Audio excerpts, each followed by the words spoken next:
pala yung manok. Papakainin ko pa.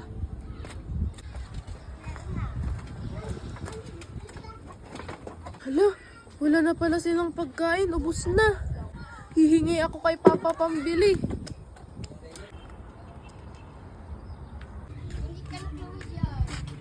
Hoy, sakto. Andyan na si Papa.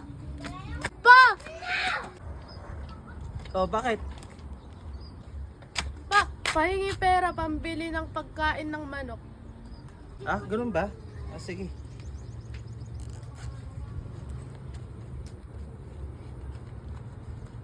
Oh, Yes, may pagkain na yung manok. Thank you, Pa. sige ah. Ang batang yun, mahilig talaga sa mga hayop.